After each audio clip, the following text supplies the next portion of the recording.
friends, this is Jenny, and I want you to bear with me for a little bit because this is the first video I have done in maybe 5 months. The last video I did was right before we sort of out of the blue put an offer on a new house and put our house on the market. And so everything was packed up and I'm just starting to get back into the groove. So I thought I would do a quick card to kind of get back in the swing of things. And I'm going to use a couple little images that I had colored a million years ago. I love to just sit down and color things while we're watching movies or whatever. And so I had these two little foxes. And I decided to make a scene, sort of like a sunset scene they were looking at. So I'm going to use this large background stamp. It is from Neenah Tangled, and I've been dying to use it, and it got packed away before I could really do that. It's called Receding Background, and it's this concentric circles that's kind of reminds me of a sort of, rings on a tree, but I thought it kind of would look really cool if it was done in embossing powder and then distressed with ink to make it look like a sunset. So I'm going to put it in my MISTI there. I'm using some Neenah Solar White 110, and I'm just using some VersaMark ink on it, and I am going to ink it up really well and just go for it in one solid ink step. You don't really have to use a MISTI for this because I'm not going to use it, stamp it more than once, but it does help keep it solid and sort of in one place while I try to push it down as much as possible. There are a couple little spots you'll see that don't get completely covered by the embossing powder, but I end up being able to conceal them with the images. So once I get that good and covered with the ink, I'm going to then use some Ranger Superfine White Detailed Embossing Powder. It's just this basic white I have in my stash, and I'm going to cover all of it and then use it as a resist background for some ink blending. So I've got it pretty much covered there. And then I'm going to heat it up. Off camera, I got my heat gun good and hot, and you can see the lines of the embossing powder, but once it gets heated, you really cannot see very much of it. So once that gets good and melted, I'm going to clean up a bit there, and then I'll get my Distress Oxides out. And I picked 4 colors that I'm going to use for the background, and I just used them in this sort of concentric rings that are part of the background. I used my picket fence blending brushes, and I actually only used one brush, and I didn't clean it off in between. Well, I kind of wiped it down a little bit, but I didn't clean off each color. I just kind of just layered them on top of each other. This is a fun little distress ink and distress oxide ink sort of palette kind of swatch tag palette I made with different tags, and it sort of helped me figure out which colors I wanted to use in which order, because I couldn't kind of figure out where I wanted to put the pink. And most of the pink actually does get cut off when I trim it up. But so I used mustard seed, and I believe this is ripe persimmon, and then barn door, and then worn lipstick. And I just really go back and forth a good bit between them. You can't, the problem with this, even though Distress Oxides are really easy to blend, and I really prefer blending with them, and they're great with these brushes, but because the paper was a little bit, because of the, embossed lines of the background stamp, it didn't get as smooth of a blend as I had kind of hoped it would. And I really wanted it to be like sort of really work its way out from this sort of gold yellow to pink. But regardless of that, it's one of those things where you just kind of keep working at it and trust that it's going to come all out in the end. And it did, and I think it looked great. But there, you can see that one spot there at the bottom, which is where I did end up using my images to cover over it. So I'm going to use a dry Swiffer cloth there and just kind of buff off the ink that's on the white embossing.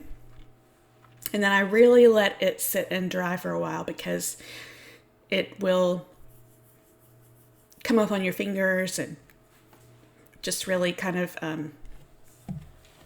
make a little bit more of a mess unless you kind of just let it sit and dry. So while that is drying, I'm going to prep my card base, and I'm still going to use the same Neenah 110, mostly because I can't find my other Neenahs. In fact, this is my new scoring board because I still haven't located my other my Martha Stewart scoring board, which I've had for like 10 or 12 years. So anyway, I'm going to trim this down to about maybe 4 3/4 or so. It's a 5 1/4 inch square card, and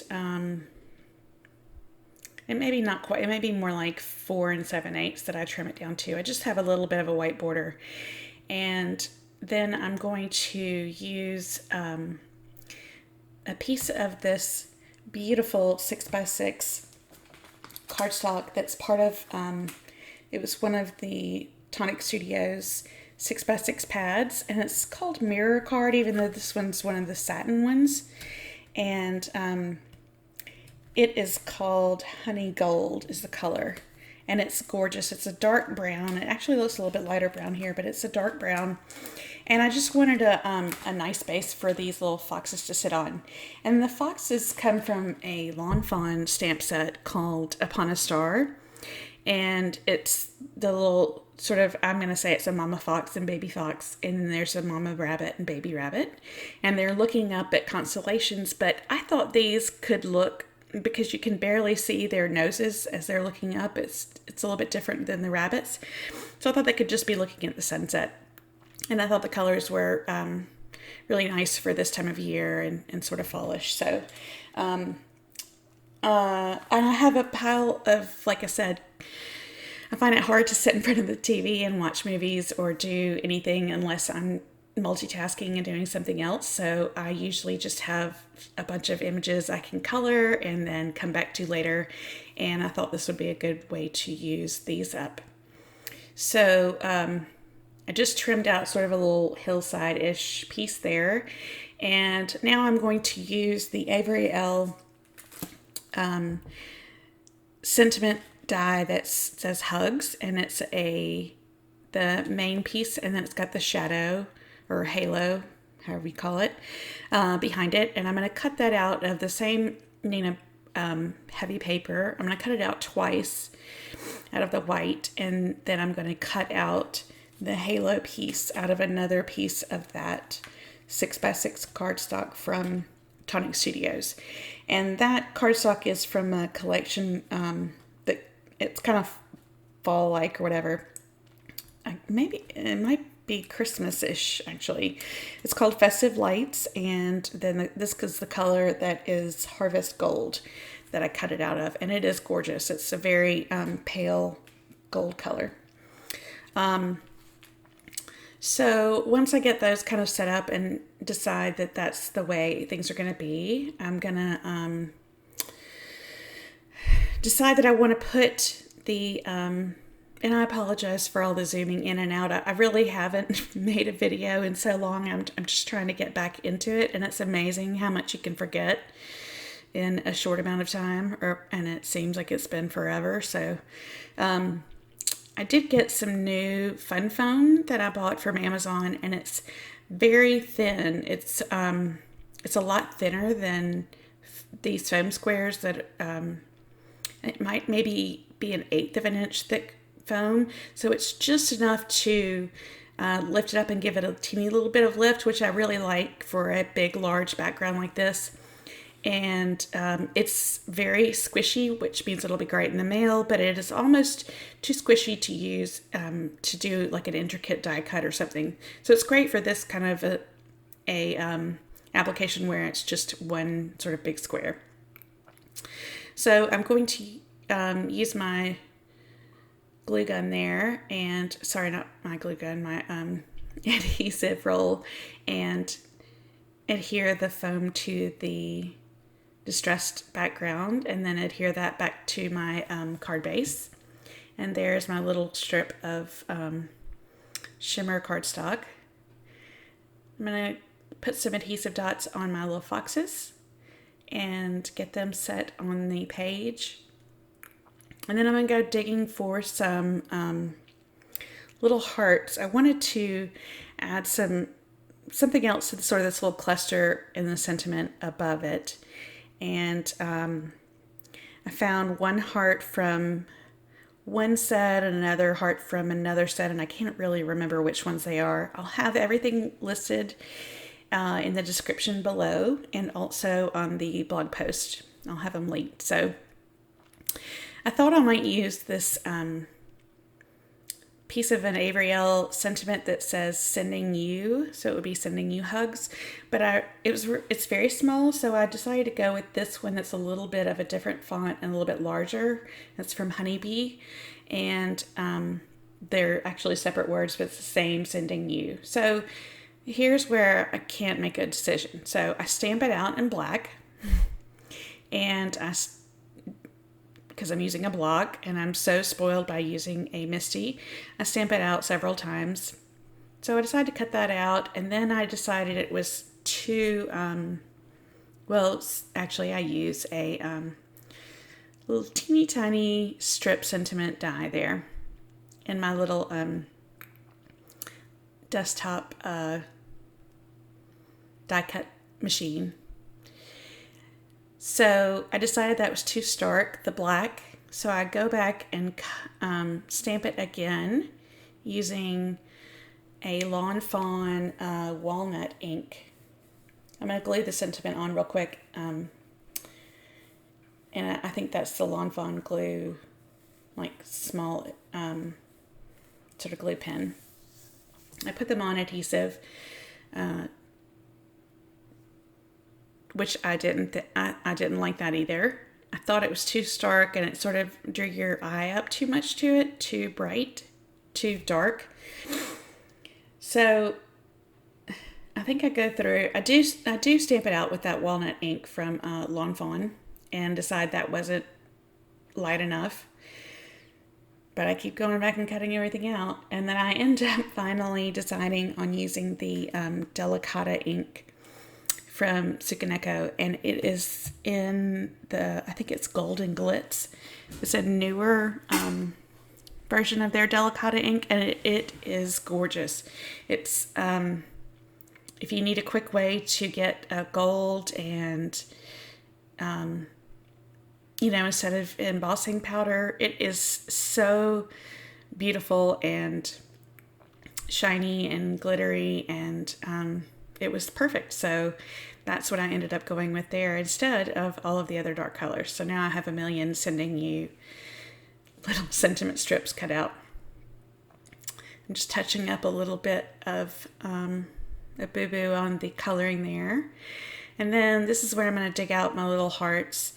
One is a sort of a concentric heart set, I believe it is from Lawn Fawn, and the other one is another heart that's from a Lawn Fawn set. Most of their dies or stamps, almost all of them include a heart at some point, so I just used, I was just looking for size, like something small.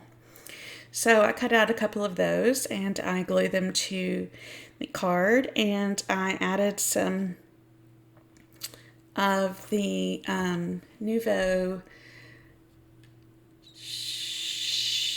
Aqua Shimmer pen, and it's just the clear glitter gloss pen, and added those to the heart and a little bit of, like, the fox's tail, and Then I added some Nouveau drops to finish it off, and they are in the a crystal drop in Dirty Bronze and another of the crystal drops in Bright Gold.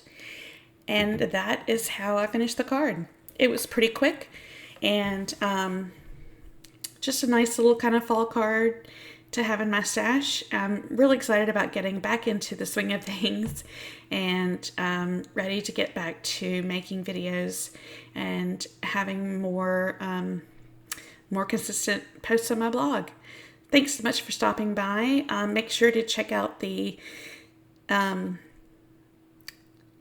all of the products that I use that are listed below. And if you're not a subscriber, that would be great. And I will hopefully have another video up in the next few days. Thanks so much. Bye.